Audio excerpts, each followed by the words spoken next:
everybody, and welcome to the Talking Consciousness podcast. My name is Unfortunate Chemistry, and today I have Ben on the show, and we're going to be talking about his psychedelic experiences. So how's it going, Ben?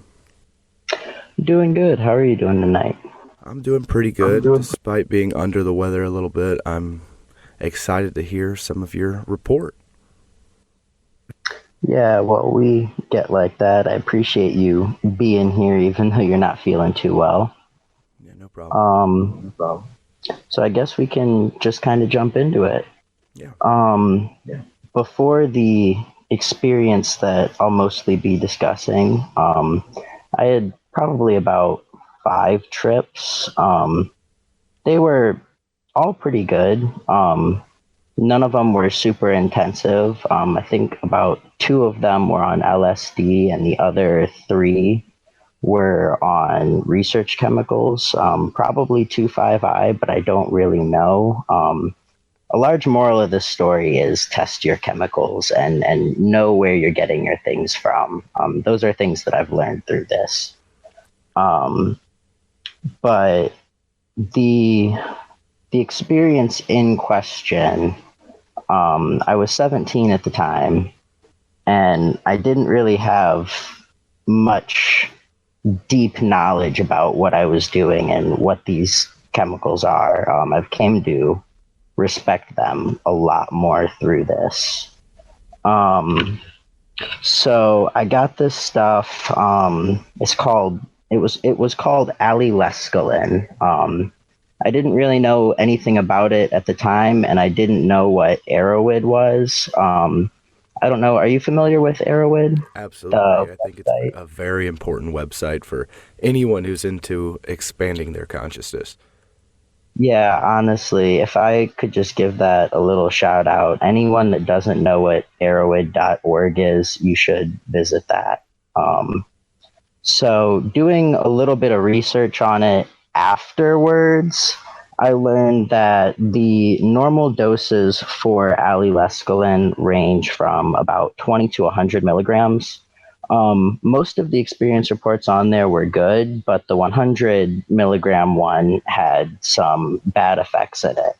But all of those were taken orally. Like I said, I didn't know what this website was at the time, and so I didn't have any of this knowledge. I just trusted the guy that I was getting it from.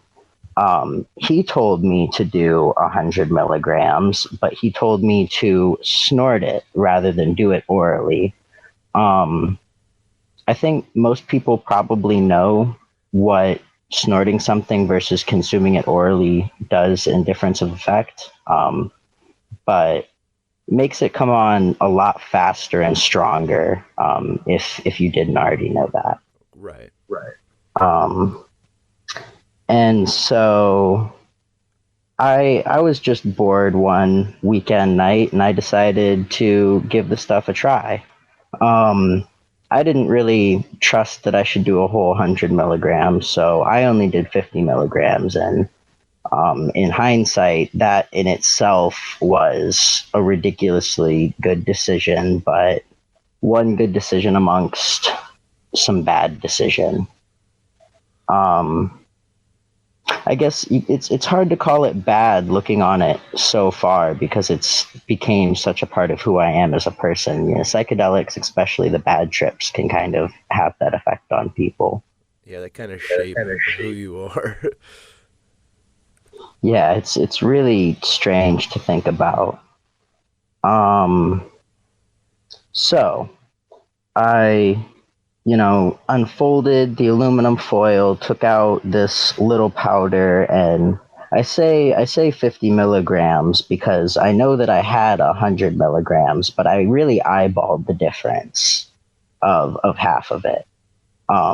So it could have been a little bit more. I don't really think it was less.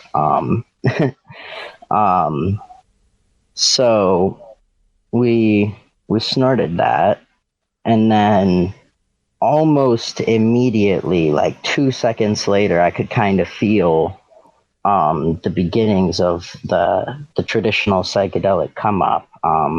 But the fact that it came on that fast and hard, I was kind of like, oh boy, this might be more than I set out for. So I laid down and I started watching Rick and Morty and was enjoying myself, getting a little bit of visuals. And then after a couple episodes, I was watching the pilot episode of the show. For anyone that's familiar with the show, that's the episode of the show with the mega seeds. Yes. Yeah, it's a very good one. Yep. But the very ending of that episode is like Rick standing over Morty in their garage, and Morty's drooling out of his mouth because he just turned he just lost all motor functions because of the motor seed or the mega seed. But there's all the flashing lights and Rick's giving like this weird creepy monologue to Morty. And the whole scene of that set me off. That episode was actually a trigger for, that scene was was a trigger for PTSD after the event for a while. Wow. Yeah, but that happened and it just kind of freaked me out a little bit. I don't even remember if I started another episode or not. I think that I probably did, but the next thing that I really remember was I started getting really, really cold, like unrealistically cold. It felt like it was coming from inside me, that I was just frozen. So I went and I grabbed all of the blankets from my room, all of the blankets from the closet in the hallway, and I wrapped myself up into a little ball. And like the second that I did that and got comfy and started trying to sit in it, like the second that I got into the ball, I started feeling like I was melting, like instantaneously got ridiculously hot. It freaked me out excessively. And I I stripped naked from all of the clothes that I had on, and I climbed out onto my roof, out the window of my room. Okay. Yeah. This is honestly my favorite part of the whole story. I laid down on the cold top of the roof, and I felt good for a moment. And I had like this clear thought, damn, now I can tell my grandchildren one day that their grandfather tripped so hard he laid on the roof naked. And and then I could not stop laughing. And like, honestly, for that moment, I had that thought, laying on the roof laughing, and then I realized, I should probably go back inside. And so I did that. And just thinking about that scene a little bit, getting hot and cold, I actually didn't know this at the time, but that's a symptom that a lot of people have reported on the come up of the stages right before an ego loss. That was something that I read in Timothy Leary's The Psychedelic Experience. Right. I just thought that was kind of interesting because that had puzzled me for a long time and felt so weird that had happened. And then I just learned, it's actually just something that happens. A lot less significant than I was making it out to be, if that makes sense. No, it does make sense. It's kind of weird. So I hadn't read Timothy Leary's book before having any psychedelic experiences, but then afterward, once I started reading that book, it was weird. It was like I kept having like all these epiphanies and like, ooh, like this makes so much sense. It's like, this is exactly what happened. It was like, because it's so hard to quantify a psychedelic experience and it's really hard to put it into words. And then to have have like a manual that does put it into words and explains like things that you went through under that drug's effects, it was just kind of like mind-boggling. Like, how did he even figure out how to put this into words? But he explained it perfectly. Yeah, I have a lot of respect for the few individuals that can go on 200 plus psychedelic trips and maintain their composure enough to write a book about them. Yeah, absolutely. But that's another thing. Anyone that has tripped or is thinking about it should definitely read The Psychedelic Experience by Timothy Leary.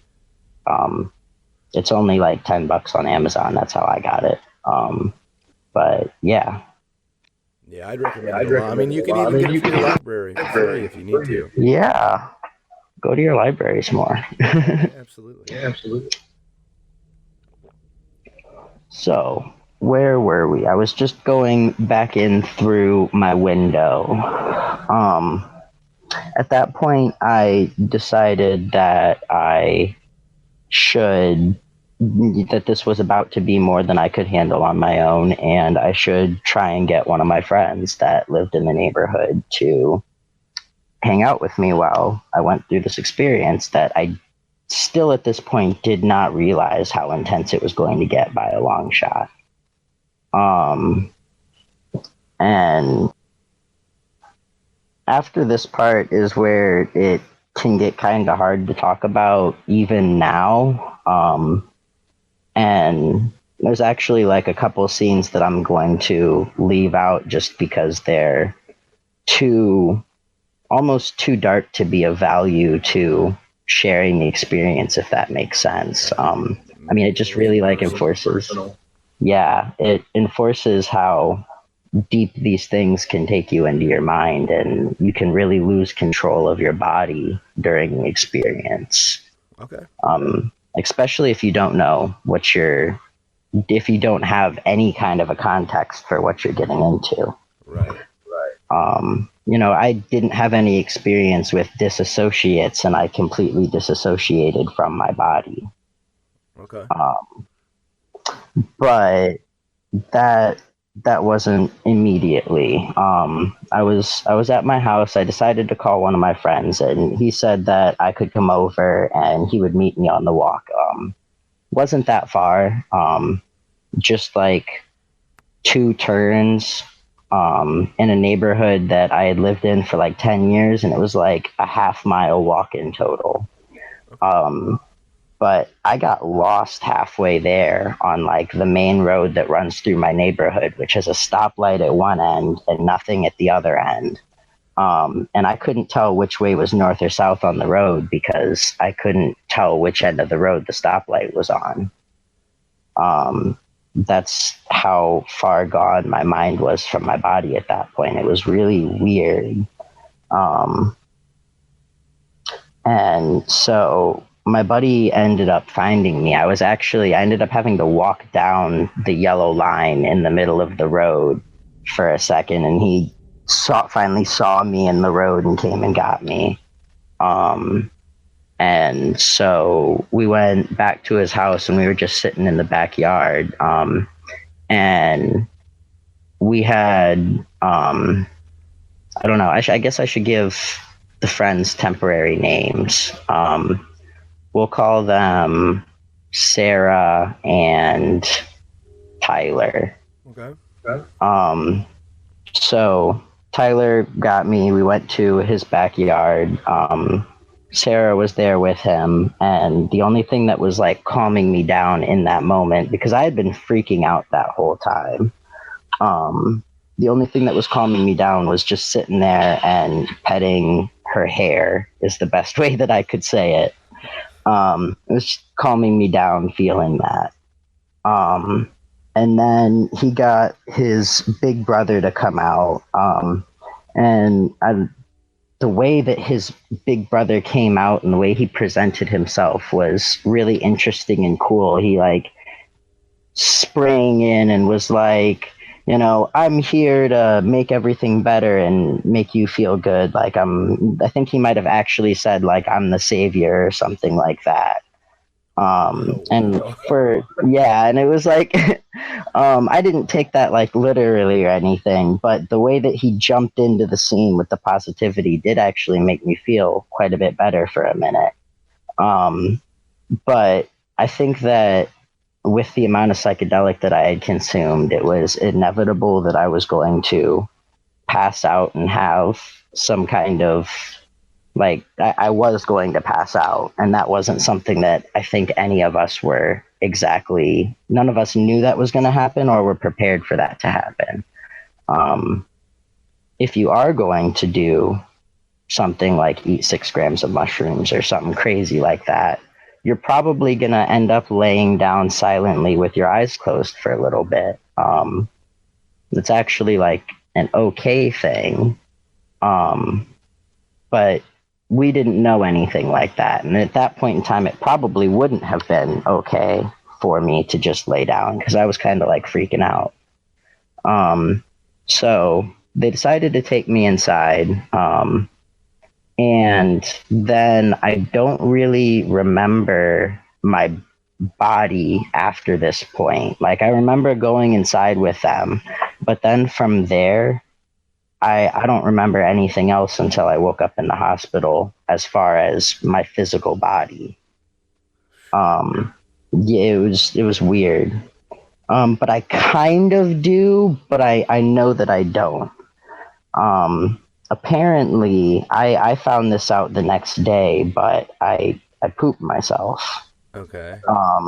And so they tried to take my body upstairs to the bathroom.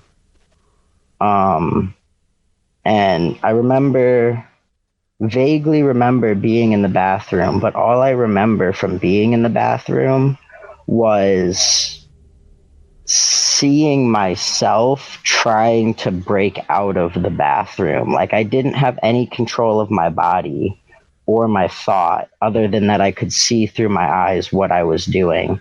And I was like trying to open up the bathroom door and like screaming like an inhuman scream. And my friend Tyler, he just didn't know what to do, freaked out himself a little bit, because I was like trying to break down his bathroom door. Right.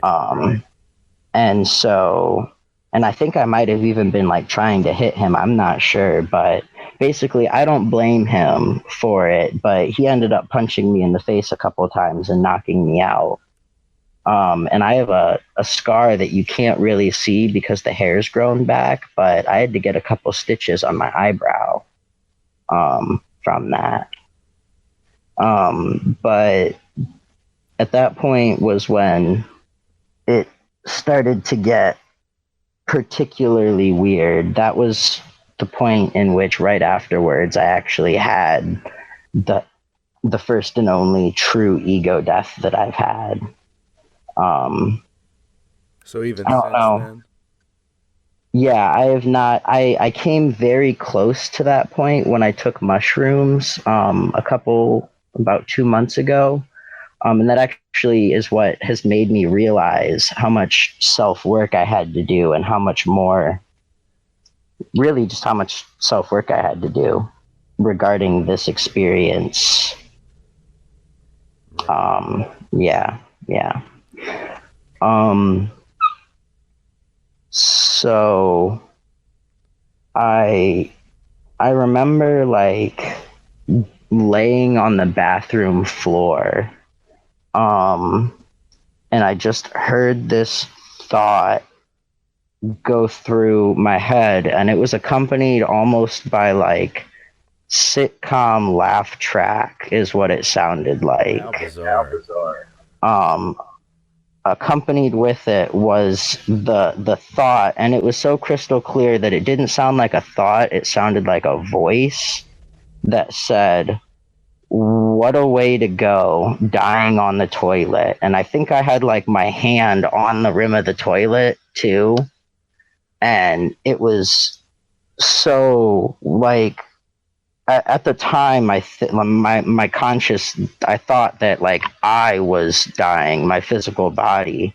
But I look back on that line, and kind of almost got a double meaning. Like, you could take it literally.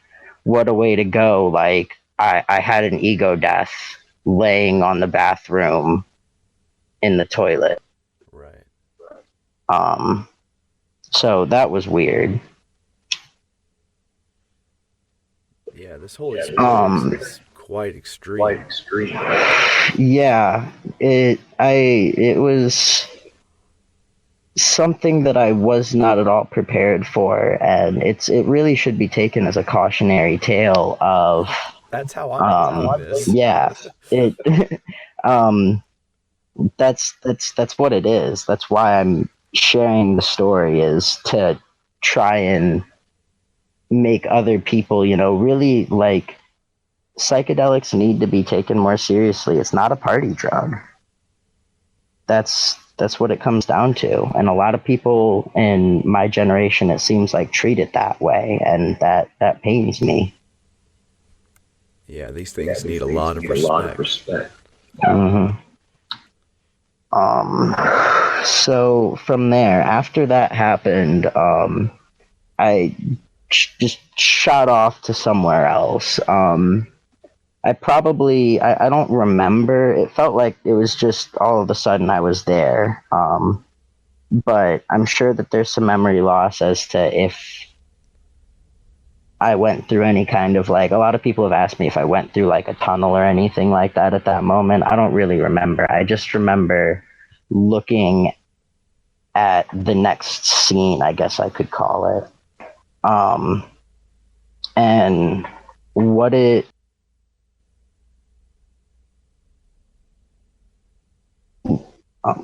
I was looking down on a guy in a jail cell from like a third person view. He was a little bit larger guy with like a stubbly beard and really gray balding hair. And the whole scene seemed really like gray tinted almost. And it was like I had that same like thought voice thing that said something along the lines of, so sad to see a life wasted with a choice like this. Wow. Yeah, it was really, really weird. And I went through, it's taken me a long time to figure out like what that scene and what that could have meant was, because it felt like it was so real. Like, I felt like I was that guy in some kind of way, but it didn't look like me whatsoever. And it felt like the prison that he was in, like, was eternal in some sense. It wasn't like it was seemed like it was physically there, but I also didn't feel like we were on Earth, I guess would be the best way to say it. Okay. And so I spent a lot of time trying to figure out, I mean, it really, really messed with me, that moment. Tried to think like, oh, is this some kind of like representation for like all of like, was that like a representation for human suffering, or was that a representation for like what life is? Like, is life just is humanity a consciousness in a prison cell or something like that? But in the past, so this trip happened 4 years ago, but in the past 2 months, I think I've finally come to realize what that actually was. And I think it was a representation of my own laziness, in like inaction in my life, procrastination and whatnot. That's like one of my biggest problems. And I think that was the why the guy looked like that and whatnot. that he was a representation of laziness, and that line, "So sad to see a life wasted with a choice like this," was a line towards myself of wasting all of my potential with the choice of being lazy. Right. Um, and it's just weird to me that, 4 years later, I've managed to take that and turn it into something actually really positive and motivating, rather than something that was like horrifying for a while. Right. Yeah, it's all about how you interpret these messages that you receive. Exactly. That's one of the biggest things that I guess you could say my psychedelic journey has taught me, is everything about life is all how you interpret it. If you decide that things in life are going to be really shitty, they're going to be. If you decide that, life is a pretty good place and you can work on yourself and make things better, that's exactly what's going to happen. Yeah, it's all about setting the intention. Yes, intention is the biggest thing. So after the, guess we'll call it the prison scene, while all of that was happening, that was while I was passed out on the ground in the bathroom. I guess my friend had gone back to my house to wake up my mom, so she could take me to the hospital. And so the next thing that I remember, I guess the thing that pulled me out of that prison, which I don't know how long I was there, and it only took me a couple minutes to describe the scene, but it felt like I sat there watching the guy having that thought occurring over and over.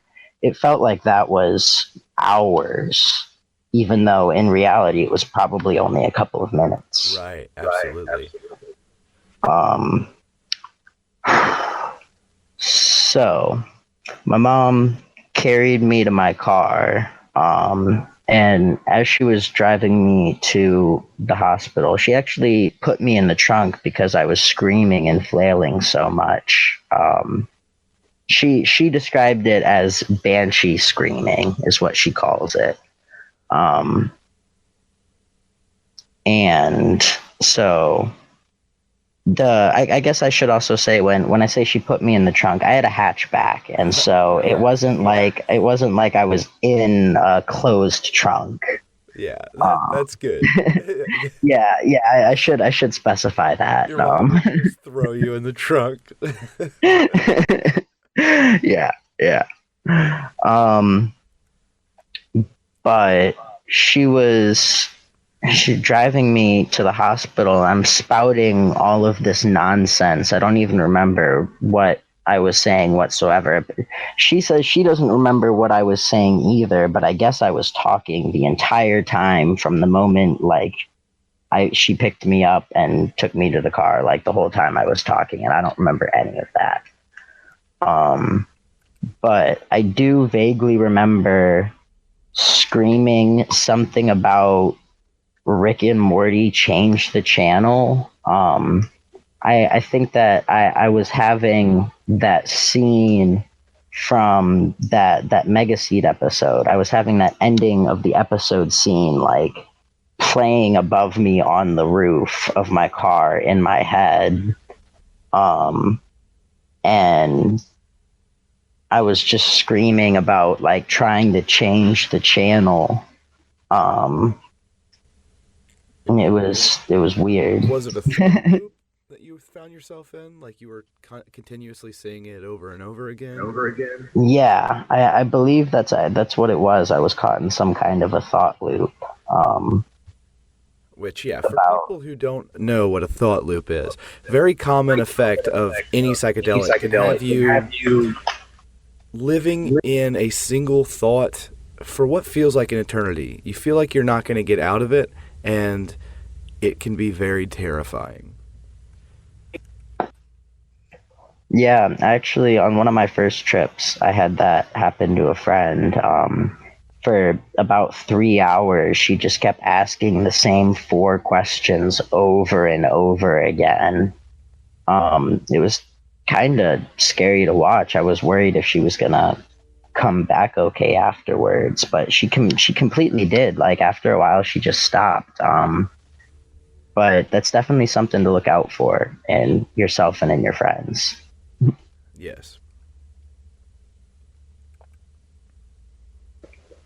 So, we got to the hospital. I don't really remember much of the drive there or going into the hospital. I don't even remember getting to the hospital or going inside.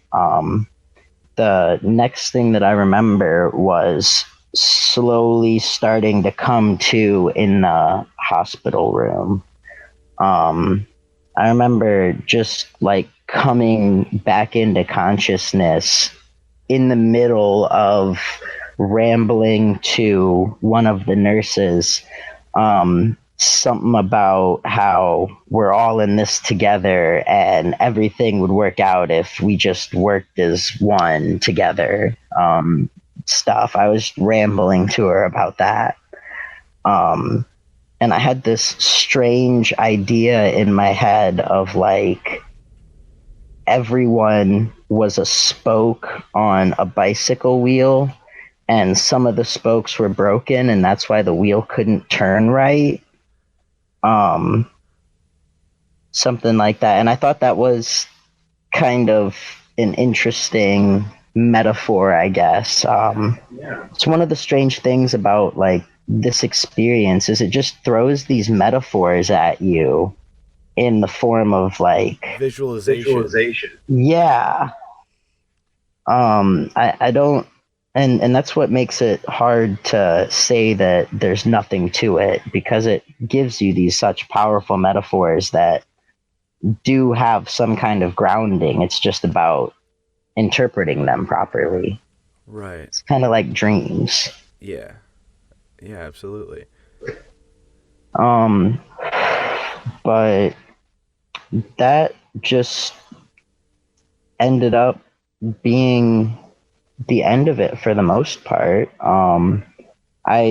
Once I came back into consciousness and realized that I was in the middle of rambling, I really only remember that last sentence. Like, I feel like when I realized that I was rambling, I stopped. Like, as soon as I realized that I was talking, I stopped talking. And then, my mom came into the room and we both cried. And that was the end of that moment in time. I got discharged from the hospital an hour or so later, went home and recuperated. And that recuperation process is something that's still going on today. Yeah, I imagine after such an intense experience. Yeah. I had genuine PTSD for about a year after that. Very, very bad at first. Several times a day for the first week, and then it tapered off to a couple times a week. I would just get hit with an anxiety attack out of nowhere. It'd feel like I was, I was feeling the exact way that I felt when I was staring at the guy in the prison cell, that same level of anxiety. And it would be, because I started college about a month after that happened. And I'd be sitting in the middle of class or in the middle of my room studying and just have to get up and go for a 5-minute walk to calm myself down. It was quite a problem at first. But then after about, think probably at about 10 or so months, I realized that it had been at least a month since I had had a serious episode, we'll call it. And so it ended up being a little bit over a year after that experience. I decided to do some pure, true, not research chemical LSD with some of my fraternity brothers. And that was an absolutely amazing experience. And I think that helped me a lot with the healing process, being able to, because I was so scared about doing a psychedelic again after that. Right.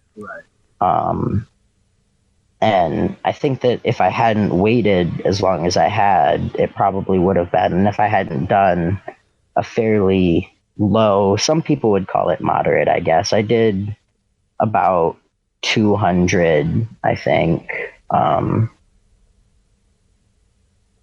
Yeah, that's about right. Okay. And I think that was it. It was really, really nice.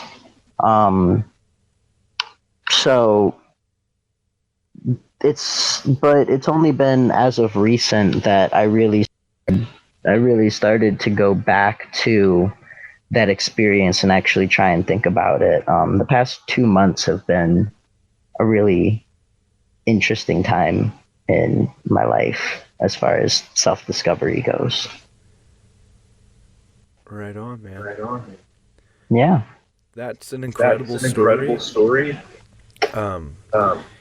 Couple things that I kind of stick out to me. One, just being so young, it kind of reminds me of like a lot of like indigenous cultures have these psychedelic experiences as a rite of passage. You know, like some native tribes will consume peyote to embark into manhood, or, you know, something along those experiences, which peyote being mescaline would actually probably be pretty similar to the experience that you had, being what you said it was allylescaline.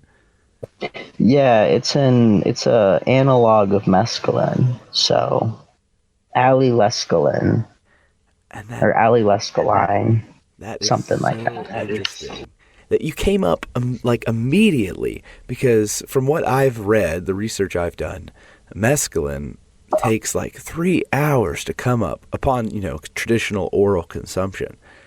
That you are just like straight into the stratosphere is so bizarre. And I guess that just says a lot for these research chemicals, people. You have to be careful with what you're consuming. Do your research and do not ever assume that you know what you're getting yourself into. Honestly, I completely agree with everything that you just said. I really think that people should stick to, at this point, I plan on sticking to just mushrooms and maybe DMT. A lot of people really like acid. I don't think that there's anything wrong with that, but it seems to me that it gives a lot more into that recreational use rather than self-development use.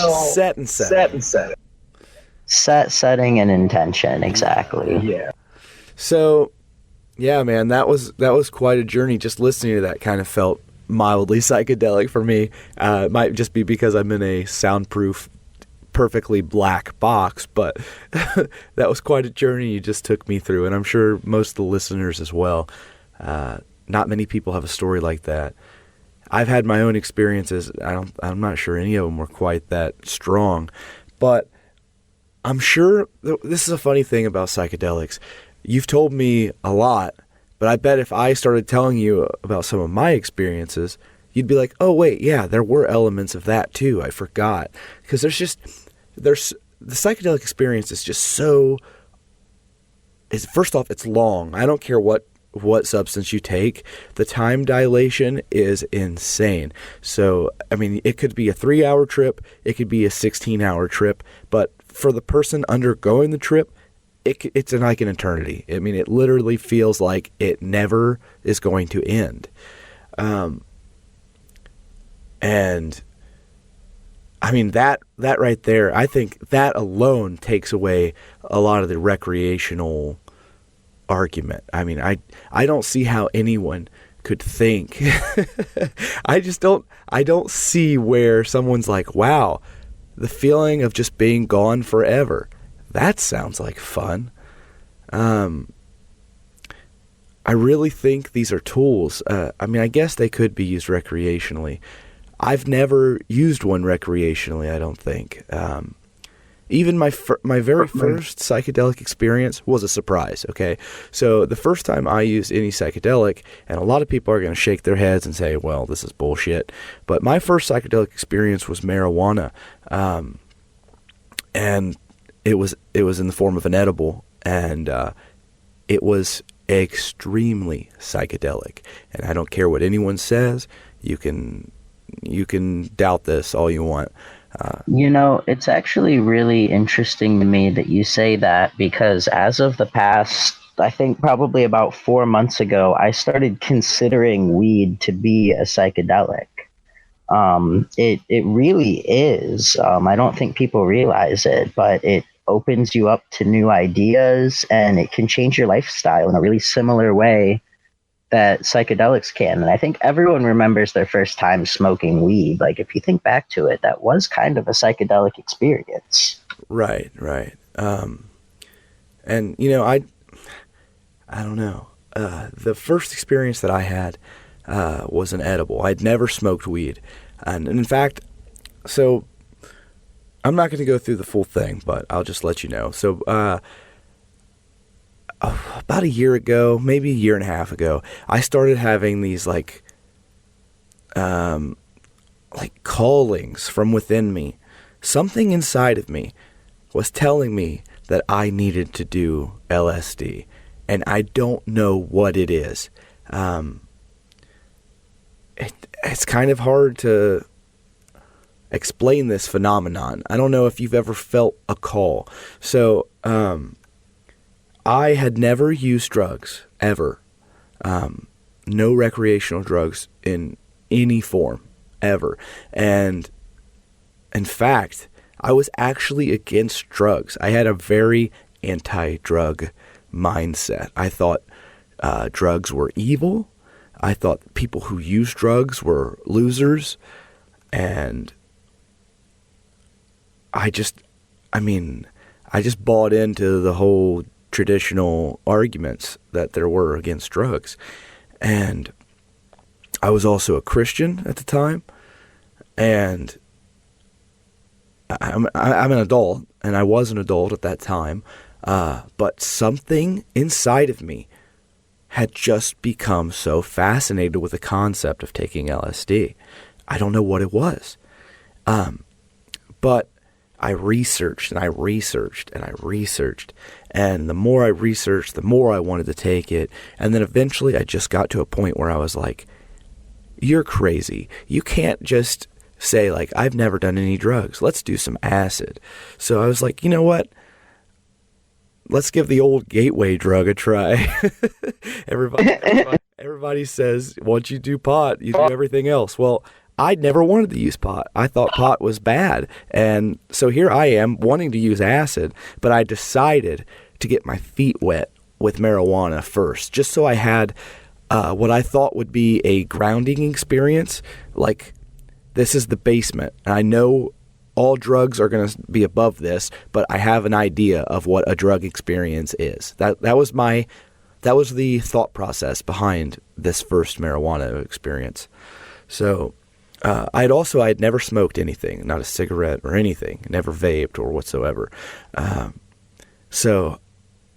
But I have a friend who grows pot, and I said to him, hey, I'm thinking about doing acid, but I'd like to try marijuana, but I'm totally adverse to smoking it because I've never smoked anything, and I'm afraid that I might start smoking weed and then find myself addicted to cigarettes before long, which that never happened. But I asked him if he would make me an edible, and he was very against this idea. He kept telling me that it wasn't a good idea to have my first marijuana experience be an edible. He said, basically just have a couple hits of a joint and kind of ease your way into this experience. And I kept telling him, no, I don't think so. If that's the way it's got to be, then it's just not going to happen. And eventually he agreed, and he made me a very, very potent edible. This edible was like 500 milligrams of THC. Oh, what a first experience with weed. I'm sure that got you. Yeah. So I had no fucking idea what I had gotten myself into. No idea. I had read like hundreds of trip reports. Like I told you, I was so fascinated with LSD. I was reading people's experience with LSD. People were taking LSD and smoking weed, whatever. I didn't think too much of pot. I didn't know there was much of a difference between eating it and smoking it. I didn't know like 500 milligrams was a lot. I didn't know I didn't know anything about pot. I went into this blind. And I had this edible. I fasted all day because I wanted it to be a good experience. So I hadn't eaten anything in like 20 hours. I took this edible. In 18 minutes, I felt a cold drop of water hit the base of my spine. This wasn't real. This was psychosomatic. But I felt an icy cold drop of water hit the base of my spine, like right above my butt. And it slowly, it got me out of my seat. I had to get up off the couch. I was like, what is that? And it trickled up. It went up my spine, and I felt it rolling up. And as it did, it like sent vibrations into the immediate area in my back, around that part of my spine. And it was like, it was so strange. It felt so alien. And as it went up, it got stronger and stronger, and it finally went all the way up my spine, and it hit my brain stem. I know I sound fucking bizarre. I sound insane, but it hit my brain. No, it sounds awesome. The second this feeling hit my brain stems, I got a high frequency ringing in my ear, and I wasn't confused by this sound. The second I heard this sound, I knew the sound I was hearing was the vibration of my atoms. I just knew it, fucking instinctually. And how fucking weird is that? There was no question in my mind. Like, ooh, what's that sound? No, I knew. Like, holy shit, I can hear myself vibrating. It was so overwhelming, this feeling. As soon as it hit my brain, my all the cells in my body, I could feel them vibrating into like two different sensations. I'm a weightlifter, and one of the sensations I would get was the feeling like when you're under the bar with a lot of weight on it, and you just feel all that contractile force where there's just all this pressure, and you're squeezing, and like all the blood is rushing to that area. That was one feeling I would get, but I'd feel this everywhere, my entire body. And then the next one, like in the next moment, it would be like total release, like an orgasm, like just totally relaxed, absolutely bliss. And I was just going like with the beat of my heart. As soon as I got one beat, it was like boom, into this contractile force. The next beat, right into this release. And it was just back and forth, just constant back and forth. And I sat down on the edge of the couch, and I was on my toes. I didn't even realize it. I looked down, and I had my freaking calves were all tensed up, and I was up on my toes, and I was like rubbing my legs. All this, I didn't even realize I was doing it. The sensation was so extreme, and I had the urge to use the restroom. So I was like, oh, well, this has just kicked in. I'm afraid it's going to get a lot stronger, so I better go use the restroom right now before I'm not able to. So I ran to the restroom. I took a leak. It felt like forever. I come back downstairs. I sit on the couch, and I look over at my wife, and she's just kind of looking at me and giggling a little bit because she knows I'm baked, and she knows it's my first time getting baked, and she's experienced getting baked, so she just thinks this whole thing's funny. And then, I don't know, some time goes by, and then I'm like, oh God, I have to pee again. So I get up and I run to the bathroom. And so I'm peeing, and my son walks in the room, and I am fucking shocked by this. I'm looking at my son, and I'm like, what are you doing here? Like, I didn't say this, but that's the thought I had. Like, I didn't understand how he could even be there, because I thought that he had gone to sleep. And my brain just couldn't comprehend that, like, people can get up out of their bed. I was, like, totally fucking blown away by this. I saw him. I was like, what the hell is he doing here? And then he's, like, rubbing his eyes. And he's like, hey, Dad. And I'm like, hey, are you okay? And he's like, yeah, I got to use a potty. And I'm like, okay, well, go back to bed. And then I walk out of the bathroom. I start going back downstairs. And I get down about 3 steps, and I stop dead in my track. And I'm like, that didn't happen. I was sure of it. So I took 3 steps backwards, and I looked into the restroom. Sure enough, there he was, taking a leak. And I was like, whoa. For some reason, I didn't think that really happened. So then I went back downstairs, and I tried to explain this to my wife. I'm like, hey, I just, like, thought I hallucinated our son, but he was really there, and I don't know what's going on. This is really weird. And so I sit down, I close my eyes for a minute. I thought I fell asleep. Then I open my eyes again. Oh my God, just a terrible, terrible urge to use the restroom. So I'm like, okay, I got to go to the bathroom. I run upstairs and I pee again. Okay, so I've just peed for the 3rd time. It's like, is this just what getting high is? Just peeing forever? Is this all you do when you're stoned? I take a leak. I get to the top of the stairs. I'm looking down, and they just stretch out forever. It looks like they never end. So I'm like freaked out, and I'm like leaning back, like if you're going down a big hill, and I'm like going down the stairs very slowly. I got one hand on the rail, the other hand's on the side of the wall, and I'm like freaked out. I get downstairs, I sit on the couch, I'm telling her about the stairs being scary and whatnot, and then I look at the clock, and this is when I lose my shit, because I look at the clock, and the time when before I went to the bathroom the first time, which was like immediately after I had that sensation of like the icy water hit my spine, it was like 8:32 p.m. Now, I had just gone to the bathroom 3 times. I look at the clock, and it is 8:35 p.m. 3 minutes have passed, and it felt like hours. It felt like hours, like 5 hours. It felt like a very large amount of time had gone by. I had just gone to the bathroom 3 times in 3 minutes.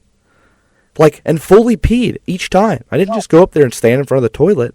It was so fucking weird. And when I saw that, and that 3 minutes had gone by, and it felt like a really long time to me, I got so scared. And I said, this is never going to end. I'm stuck like this forever. This is not good.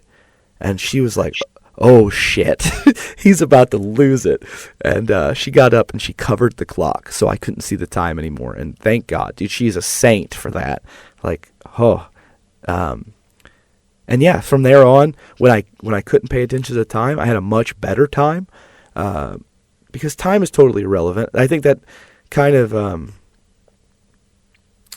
I don't know. I feel like, I don't know where I'm going with this, so I don't want to go off on a tangent. So I'll just get right back to the report. That's okay. I could rant about time forever. That's a weird one. Yes, it is. Especially when psychedelics are involved. Well, fine. Let's go off on a little bit of a tangent. So it doesn't just seem like we were trapped. Somebody gave us the concept of time, and they were like fucking threw a cage over us. Because without the concept of time, there is no end. Technically, yes, there is. And I guess being such highly evolved creatures and having such a high level of consciousness, I guess we do kind of need time, because we're going to see people fucking die. And then what do we do from there? Like, do we just leave the body, or do we dig a hole and do we put them in the ground, you know? Do we just have rotting corpses everywhere? So I guess we do need time, but I look at a fucking dog And I'm like, this dog does not understand time, and it doesn't understand that he's going to die. And so an hour might feel like a fucking lifetime to a dog because they don't know what time is. But Well, does that ever and trip if you out? can find, yeah, and you see how part of the reason that the dog is so happy, no matter how old it gets, like it's not thinking or worried about those things in all of its moments of being alive. But what we can take from that even is in those moments in which you're doing what you truly enjoy, you're not lost in thought or worried about what time it is. You're not worried about dying in those moments. That's a really extreme jump to make, but it it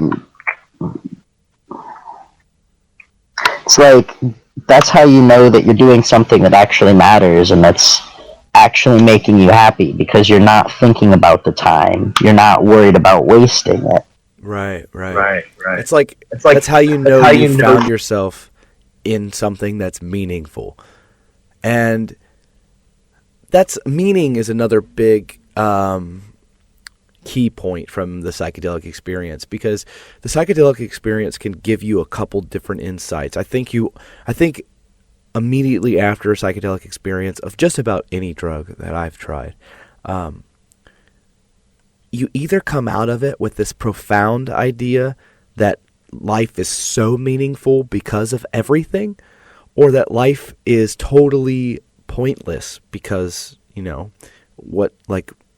it goes on and then it ends, but it just keeps going even after it ends, and it's yeah. I think it's kind of the difference between a good and a bad trip, I think. It's just whether you derive that there's meaning to it or if you derive that it's pointless. I think that, at least in my experience, that's the difference between a good and a bad trip. I think that I could agree with that statement as far as in the moment, after my bad trip, I did come out having a lot of those thoughts like, damn, is life really meaningless? Those kinds of things. But I also think that just about anyone that's had a proper bad trip and continued to do psychedelics or had past psychedelic experiences, most of those people agree that you learn more from a bad psychedelic trip than you do from a good psychedelic trip. Yeah. And that's really interesting, in itself.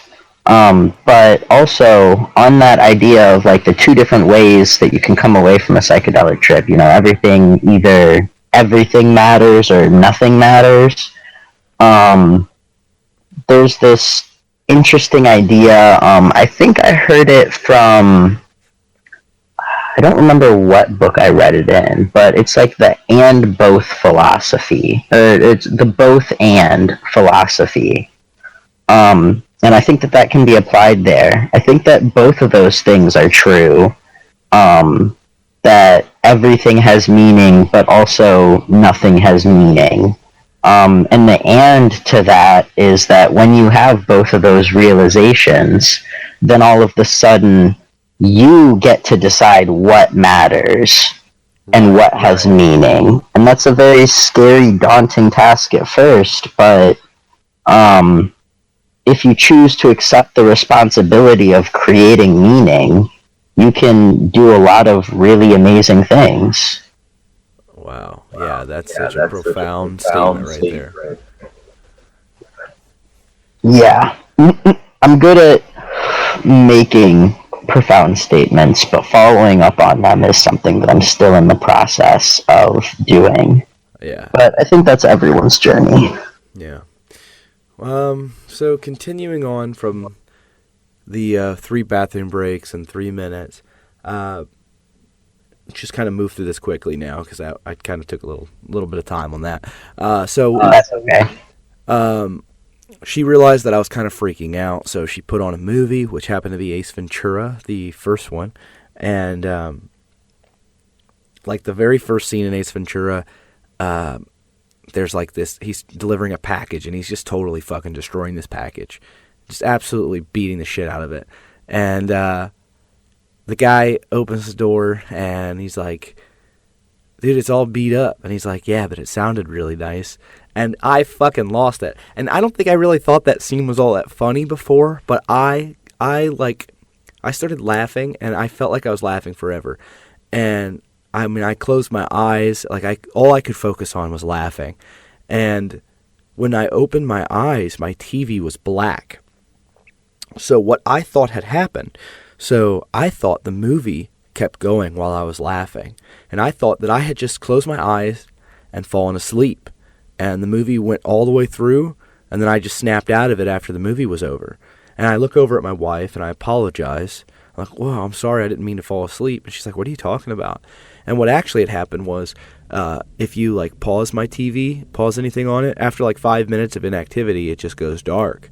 So really, I felt like I had fallen asleep, and I had been asleep for hours, but it had only been like 5 minutes. So again, time playing tricks on me, time being like the ultimate jester here in this story, just fucking with me. So that, again, I kind of got a little startled by the concept that she hit play and it picked right back up, and I was like, oh shit, that felt like a lot longer than it was.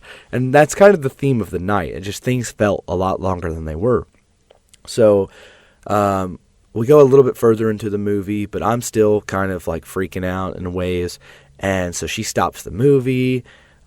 She was a saint. I'm telling you, like, I have so much love and appreciation for my wife in this moment. She wraps me up in a blanket, lays me down on the couch, and she puts on, and fucking, I don't know what kind of music you listen to, but I know people listening are going to give me shit for this, but she put my like current favorite band is Greta Van Fleet. She put them on, and just on my phone, and like laid it on top of my head, and I'm laying on the couch wrapped up like a fucking worm, just wrapped so tight in this blanket. And she put on this music, and I close my eyes, and I actually start like really tripping. I'm actually tripping for the first time in my life. I close my eyes, and I immediately disassociate, and I see a starscape, a black sky with just like white dots for stars, right? But in this star, like overlaying it, is the outline of my body laying there on the couch. But just the outline. It was hollow. It wasn't like a full solid mass. It was just the outline. This outline was segmented, so it was like little, like if you remember back to elementary school where they had the scissor lines to cut something out of a piece of paper, that's what it looked like. It was my form, but with those dotted, dashed lines as the outline of my form.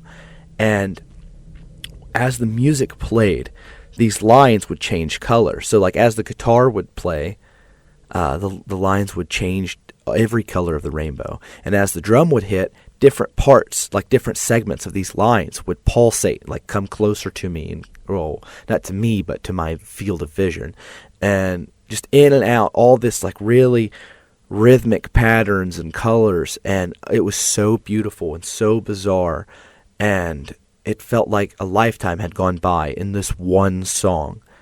The next song comes on, and it's a live recording of them. And I'm transported into I think it was actually a venue that I've been to before, closer to me, a smaller music venue, and I'm standing shoulder to shoulder with people, and they're up on the stage playing, but I can't even see them. I'm just so lost in the music and lost in the crowd, and I'm jumping with these people all around me. I mean, I feel their sweat dripping onto my shoulders. I'm breathing heavy. I'm just getting so into the music. It's so real. I'm in this place. I'm telling you, you couldn't tell me I wasn't there. Like, in that moment, there's no way you could have convinced me that I was laying on my couch. It's absolutely impossible. This was so real. And then the next song comes on, and it's kind of down tempo, and it's a little bit darker. And then I realized, like, okay, so what I just saw was imaginary. I just made that stuff up in my head. And then I started thinking, like, I don't know what it was about this down tempo, but I started thinking, like, I think that's what it was like when I was a small child. Like, I don't know, up until like maybe the age of 3, I was like, this is what life was like. Like, that's why when I look at my kids when they were 3 or under, they're so imaginative and everything is so full of like life and energy to them. And I started thinking like maybe that's just what it was like when I was a small child, and that every day that goes by, I'm more conditioned to not experience life in that way until I end up in the place I am now as a 27-year-old man, where fucking I have no imagination. I actually, disclaimer, I do now, because I started meditating after this first trip, and I can visualize now. But I don't know if this is weird or if this is normal, but I think in words, and I don't visualize anything up until like this trip. Like in a long time, I don't see things when I'm imagining. I'm just thinking in words, and maybe other people are more imaginative than I am. But now through like meditation and from tripping, I can now visualize a little bit, but it's nothing compared to like when I'm actually under something psychoactive. So I just like kind of get lost in this thought that like life is just like the further on I go, I'm just going to have less and less imagination, and life is going to become more gray, and the color of the world is just getting sucked out. And I started crying, and I mean, I was like really kind of losing my shit, because I just felt like the joy of life was being stolen away from me by just living it. The longer I lived, the more mundane life would become. And my wife saw that I was having a hard time. She grabbed my phone, turned off my music, and started talking to me to try to bring me out of it. And it did. It worked. And then I tried to explain these thoughts to her. And in like I'm looking at her and I'm trying to tell her what I was just experiencing, and I start falling backwards into my head. So like where you're looking through your eye holes, obviously you always are looking through your eyes, but I feel like I'm sinking into my head, and I can see my eye holes out in front of me, like the actual shape of my eyes. I know exactly what you mean. I think we really need a word for that sensation, because I think a lot of people can relate to that. Almost, I call it like movie vision, almost. Wow. Like it feels like your world, like you're watching a movie instead of actually looking through your eyes. Dude, you're the first person who's ever told me that's an experience other people have had. No, I have several other friends that can relate to the idea of that experience, but there isn't a terminology for it, and so it just kind of goes by the wayside. But that's a real symptom of a psychedelic experience type thing. Yeah, but, I mean, it happens sometimes. It just seemed like I was looking at like projector screens shaped like eyeballs, basically, you know? And I'm looking at my wife, and I'm starting to talk, and then my language starts to break down a little bit, and I'm having a really hard time forming coherent sentences. And then all of a sudden I get this visualization that I have 3 touch screen monitors in front of me, right? And at any given moment, these 3 monitors have a word on them. And I touch the screen, and then the words, all 3 screens they change words. And I'm going forward, and I'm slapping these screens, right? Like so fast that I'm not even taking time to read what the words on these screens are. I'm just hitting these different words. And then all of a sudden I'd come to a period, and I'd hit the period, and then all of a sudden I would hear a sentence come out of my mouth. Like I didn't even think to say it. I saw these words, I just fucking threw them together in a crazy-ass order, and then all of a sudden I get to hear it play back, and then I'd have the most puzzled look on my face, and I'd say to her, that wasn't a normal sentence. Somehow, in between these moments, I was forming a sentence. I was able to say, like, that was weird. One time I remember saying, that's not something a human would say. Wow, that's really crazy. I believe it, though. I'm not crazy in a bad way. I don't think crazy is bad necessarily. Well, it was freaky. I mean, So in the moment, I wasn't thinking anything too deep because I was so intoxicated. But looking back on that, it's like, oh, that can make me think of like the simulation theory and all this shit. Like, it's kind of trippy. But well, what that makes me think of is the actual way that a lot of people talk, which is they just string a whole bunch of words together and say them without putting any real thought into what they're saying.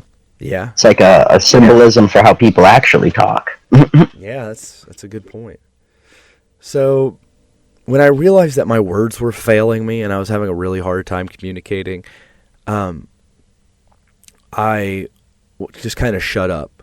And then in that moment, every time that I was just sitting there, and I think she started playing a video game, but I was like totally not aware of what was going on around me. But I would blink and I thought I was falling asleep. The pauses from visualization when my eyes would go black from blinking, it felt like I was asleep, like I just had a full night's sleep. But this was happening every other second. Like I was just like blinking like a normal person would, but I felt like I kept falling asleep. Those pauses were so long and so dramatic. And eventually I was like, you know what, I'm just going to try to lay down. And so I laid down and I closed my eyes. And then this is where I had my worldview shook. When I closed my eyes here, my eyes were actually closed now for a long time. It wasn't just a blink. I had my eyes closed probably for about 2 hours. And this totally rocked my worldview. And I can't ascribe to any religion after this experience. But I lived hundreds of lives. When I closed my eyes, I was born as a baby. And I grew into an adult, and I lived a life, and I died. And then I was born again as a baby. I lived a totally different life. I can remember like just bits and pieces, like going to school. It's not my memories. These aren't when I was actually in school. People I don't recognize. Experiences I didn't have.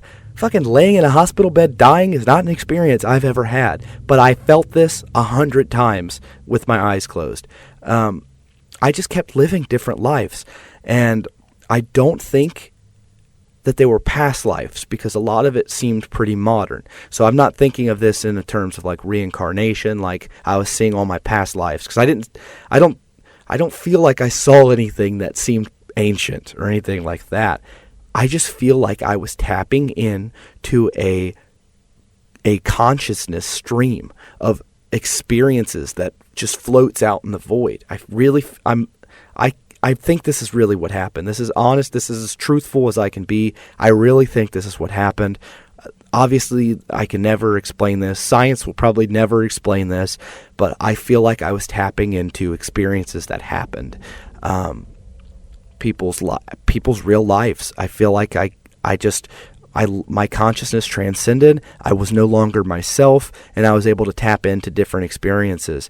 If you've ever seen the movie Hercules, the Disney movie, where he goes down into Hades and he's swimming in the vortex of lost souls, that's kind of how I picture this, like a universal consciousness of just like dead spirits or something, dead experience. And then I was able to tap in and just have the entirety of it. Like I got to watch it like a movie, but like first person. And when I snapped out of that, I mean, it shook me. It shook me so hard. And I got out. I told my wife, basically all I could say was, I just lived for 1,000 years. I lived 100 lives, and it was 1,000 years. And then she went ahead and told me the time, and it had only been 3 hours. So technically I was just reaching peak. So like at that moment is when I started peaking, when I told her that. So I don't know how crazy this experience could have gotten, but I fell asleep. After I told her that, I actually fell asleep. I woke up and I wasn't tripping anymore. But that rocked me, dude. Like, how could you possibly believe in fucking some religious fairy tale after having an experience like that? Yeah, I think that's what psychedelics can do for a lot of people. I mean, it just shakes up your fundamental understanding of what reality is. And I think a lot of people give into the trap of thinking that since religion is incorrect, it means nothing and it's just a game.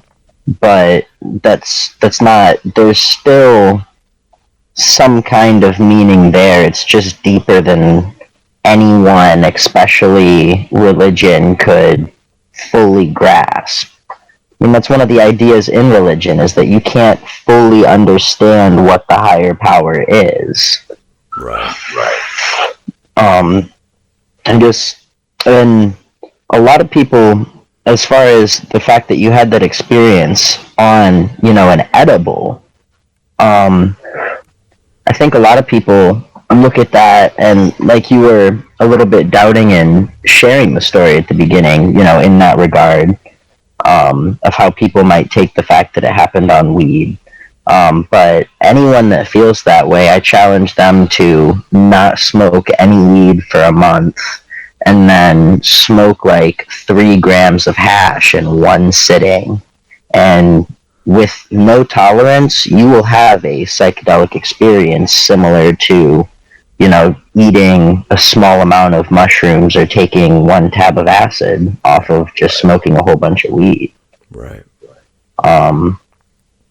But are you talking about that story of the experience that you had with your eyes closed, with how you lived all of the different past lives?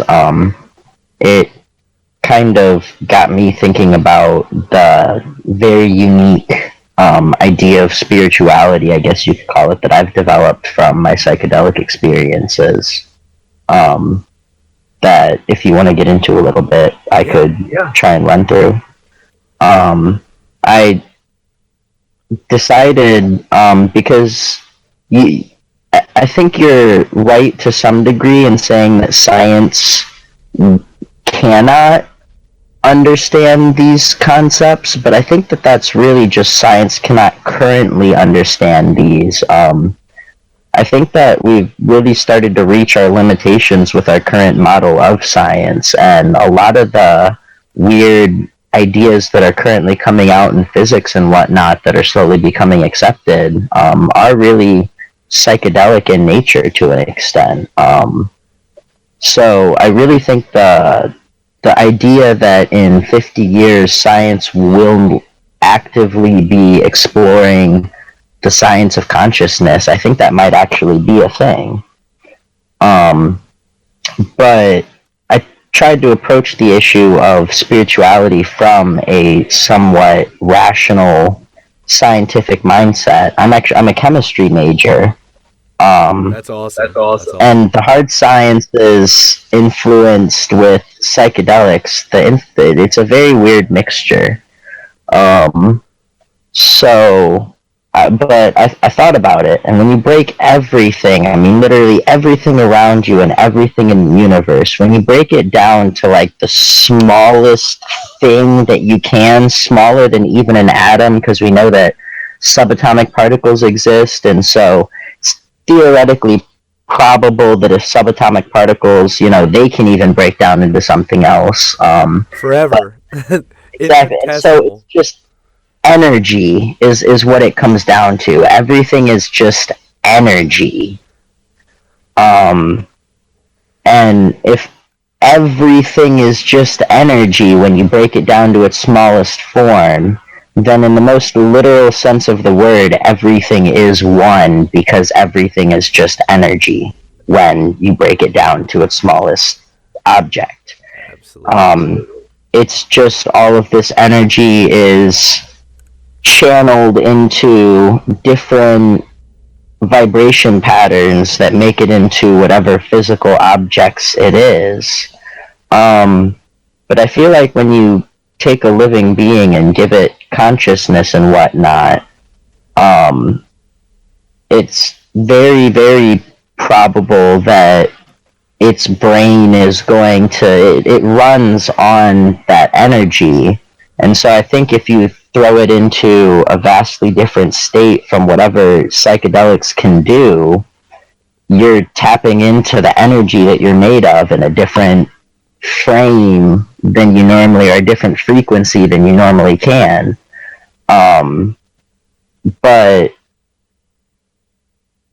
that's kind of my explanation for, I guess, the psychedelic experience and the nature of like what things are. But then when it comes into the spirituality, I think that you can see with arguably with humans, but then like definitively with like trees, for example. Science has proven in the past couple of years that trees can like communicate to each other through their root networks. You know, everything can communicate to each other in really, really strange ways. And so I would argue, I'm just gonna literally say what I believe instead of trying to add all the other words. Yeah. I think that, like, we are the manifestation of the way that the earth wanted to take the direction of its energy.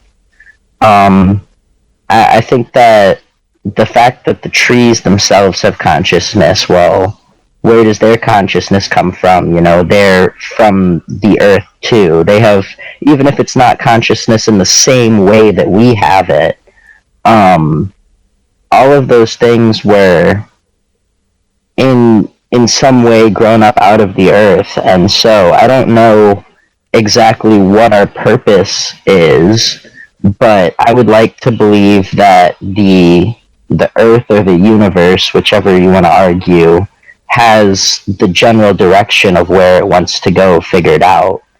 And so in your own life, you should find just whatever calls to you the strongest, and that's what you should pursue, because that's the direction that was set out for you. So that's not the Earth's or the universe's intention is what that calling is. If you feel an innate call, that's actually like that's literally the universe is pushing you in. Yeah. I think the only way that you don't reach that pathway is by, for lack of a better term, sinning, but really it comes down to actually analyzing, like, the 7 deadly sins, quote unquote, you know, doing those things in your life instead of following the calling that was set out for you will distract you from reaching that goal. Right. Wow, yeah, absolutely. Like, I think that organized religion is bogus, but there are a lot of religious themes that, when thought about through a psychedelic lens, are very useful. Right, so they got the structure of reality right. They just put the wrong I don't know, they just painted it wrong. They got too literal with their... Well, the problem is language when it comes down to it. You know, we don't have the proper words to express these things, and so we have to use metaphors until the language evolves a little bit more. But when the metaphors were written so long ago and you start taking them very literally, then you start getting the structures of organized religion instead of the metaphors that teach you how to be a good person. Right. And not even just a good person, but a fulfilled person. So do you think like this is kind of a concept I'm working through right now in my head, that spirituality, like, there's not a inertly, there's not a spirit. Spirit is one of those words that at some point somebody strapped to energy. So we're energy. Being spiritual in the true sense and not with any dogma attached to it. Spiritual is like a recognition that you are energy and that everything is energy and you're connected with everything in that way, and that's what spirituality is. Does that make sense? I think that's a good way of putting it. I think spirituality is slowly becoming the new religion of a lot of people. Like, I think a notable percentage of people compared to 5 or 10 years ago would identify as spiritual. It seems like the percentage of people is on the rise. Right. When I say spiritual, I mean like they don't identify with an organized religion, but they do consider themselves religious in a loose definition of the term. Right. Because I don't consider myself a religious person, but I do consider myself a very spiritual person. I feel like it's kind of like just the absence of the material. It's non-material. Yeah.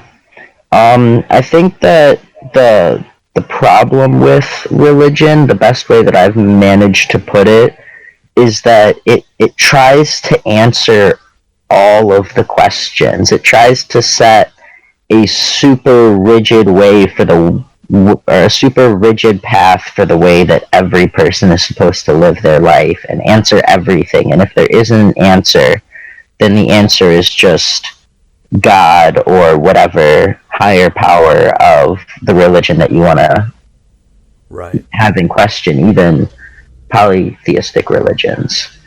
But I think it's very crucial to accept that we don't have all of the answers, and you never will be able to have an answer for everything. And even the things you have answers for, you're never going to know anything with absolute certainty. You know, there has to be a good enough for everything.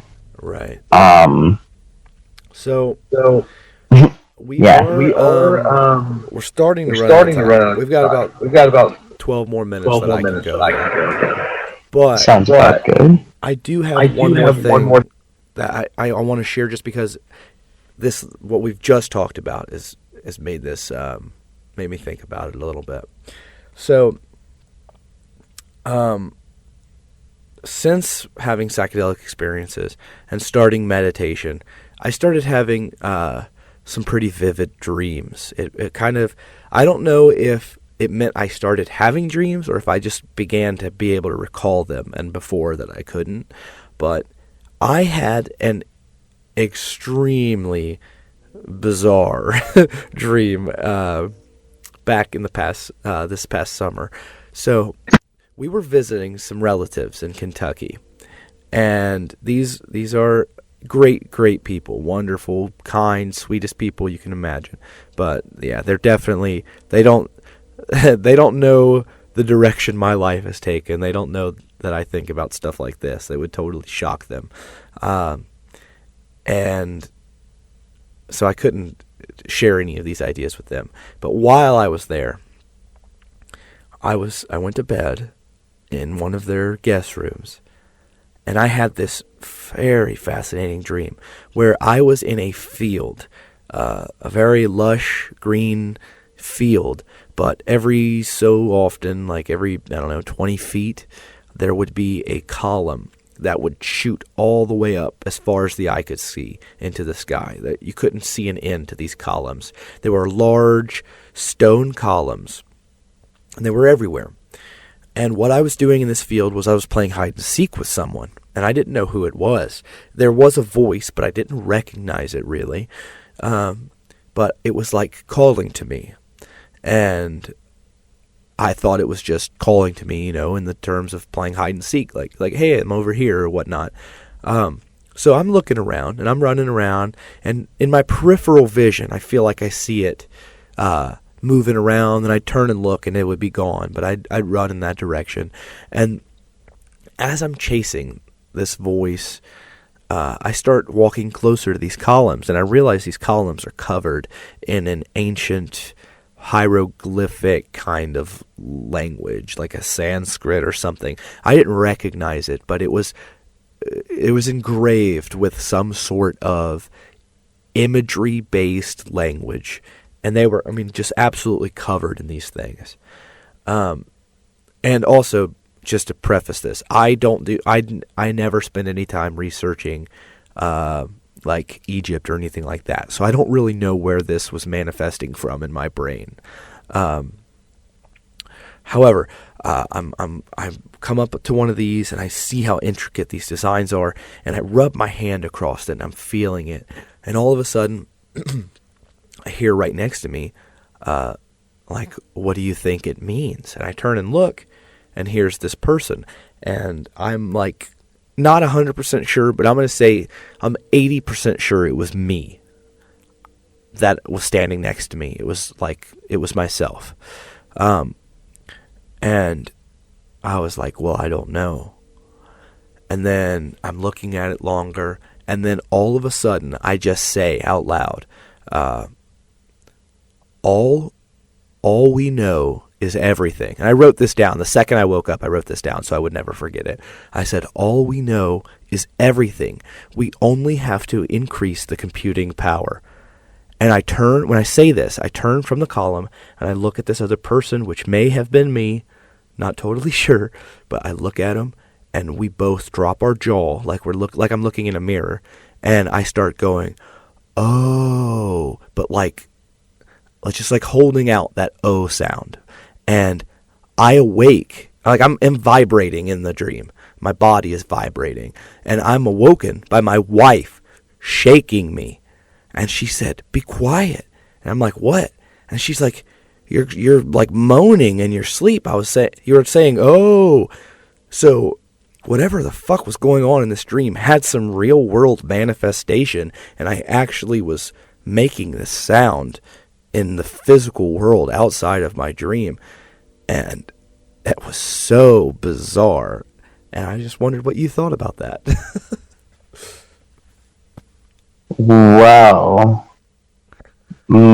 That's a really, really interesting dream. It sounds like it sounds like something that you could see on a psychedelic trip, which is why dreams are so fascinating to me, and memories in general. But what that makes me think of is another interesting thought that I had based on my idea about the Earth. It's that the reason that the Earth created humans is so that it had hands to move things around, because it couldn't do that on its own.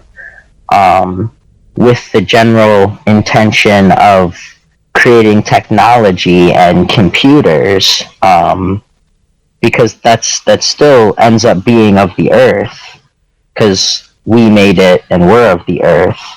And so it might be that our goal is to develop this super AI that will solve everything. Right.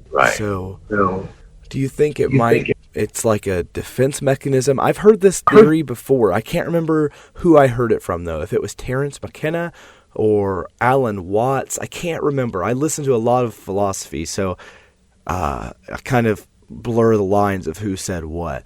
But someone had said, they're also great. Someone at some point had said that the Earth knew, like at some point in time, there was going to be this catastrophic or this cataclysmic event that ended life, ended the Earth as a whole. It just ended the Earth. Organic life, not human life, but organic life as a whole.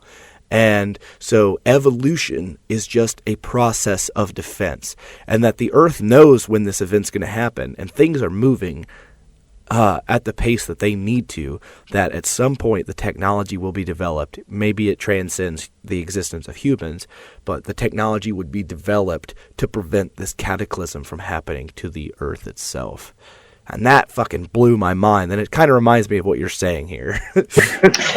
Yeah, I think that it very well could have been from a McKenna talk, because I think that that's where I got the basis for that idea, and a lot of the ideas that I have is from a lot of McKenna talks, because they're just so easy to find on the internet. God bless God him. bless. Right. But I just really think that a lot of us need to take our jobs, I would call it, as psychedelic people more seriously, and just talk about these ideas with more people. I agree. That's, kind of my parting wisdom is, it's 2018, don't be afraid to be psychedelic. Right. Question everything, but don't let it drive you crazy. That's what you people need to do. Don't accept anything as reality. Question everything. Let's come up to some conclusions together. Don't think you know all the answers. Don't think anyone else has the answers for you. We got to come up with this stuff together.